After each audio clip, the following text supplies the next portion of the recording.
Hi friends, ഞാനിന്ന് ചെയ്യാൻ പോകുന്നത് സ്വീറ്റ് ചിക്കൻ ഗ്രേവിയാണ്. അതിനായിട്ട് 300 ഗ്രാം ബോൺലെസ് ചിക്കനാണ് ഞാനിപ്പോൾ എടുത്തു വെച്ചിട്ടുള്ളത്. ചിക്കനെല്ലാം കഴുകി വൃത്തിയാക്കി നമുക്ക് ഒന്ന് മാറ്റി വെച്ചേക്കാം. ഇതൊരു 25 ഗ്രാം വീതം ഡ്രൈ ഗ്രേപ്സും കാഷ്യൂനട്ടുമാണ് എടുത്തിട്ടുള്ളത്. ഇനി നമുക്ക് ഇതിലോട്ട് കുറച്ച് വെള്ളം ഒഴിച്ച് ഒന്ന് കുതിരാൻ വെക്കണം.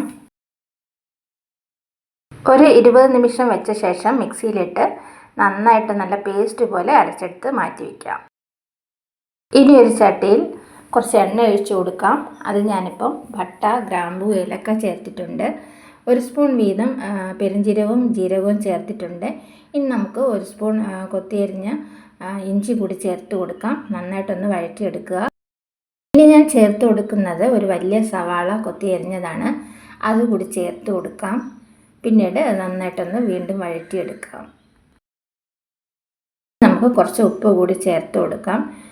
ഇനി ഞാൻ ചേർത്ത് കൊടുക്കാൻ പോകുന്നത് ഒരു തക്കാളിയാണ്. തക്കാളി ഒരു 1/4 ഭാഗം തക്കാളി മതി, അധികം പുളിപ്പൊന്നും ആവശ്യമില്ല ഈ കറിക്ക്. വീണ്ടും നമുക്ക് ഒന്ന് വഴറ്റി കൊടുക്കാം. അതിനുശേഷം പൊടികൾ ചേർത്ത് കൊടുക്കാം. ആദ്യം 1.5 സ്പൂൺ മല്ലിപ്പൊടി ചേർത്ത് കൊടുക്കാം. പിന്നെ ഞാൻ ചേർത്ത് കൊടുക്കുന്ന 1 സ്പൂൺ കാശ്മീരി ചില്ലി പൗഡറാണ്. ഇനി ചതച്ച കുരുമുളക് നമുക്ക് ഒരു 1/2 സ്പൂൺ ചേർത്ത് കൊടുക്കാം. കൂടെ മഞ്ഞൾപ്പൊടിയും ഇട്ട് കൊടുക്കാം.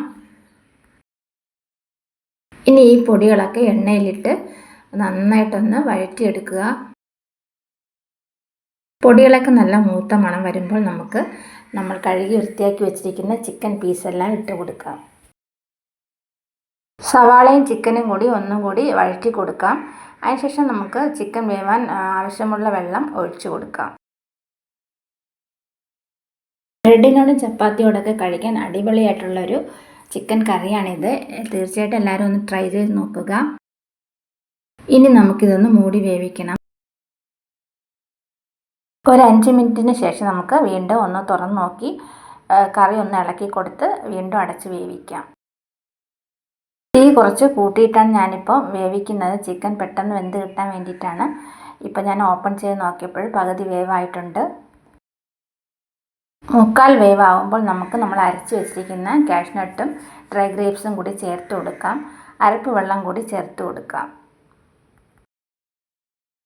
എല്ലാം കൂടി വീണ്ടും ഇളക്കി യോജിപ്പിക്കുക. നമുക്കിനി ചെറുതീയിലിട്ട് വേണം ഇതൊന്ന് വേവിക്കാൻ. കാഷ്നട്ടൊക്കെ ചേർത്തതുകൊണ്ട് ഇനി ചിക്കൻ പെട്ടെന്ന് നമുക്ക് കുറുകി കിട്ടുന്നതാണ്. വളരെ ടേസ്റ്റി ആയിട്ടുള്ള ഒരു റെസിപ്പിയാണിത്. ഇനി നമുക്ക് കുറച്ച് സോയാ സോസ് കൂടി ചേർത്ത് കൊടുക്കാം. 1 സ്പൂൺ കണക്കാക്കി ചേർത്ത് കൊടുത്താൽ മതിയാകും.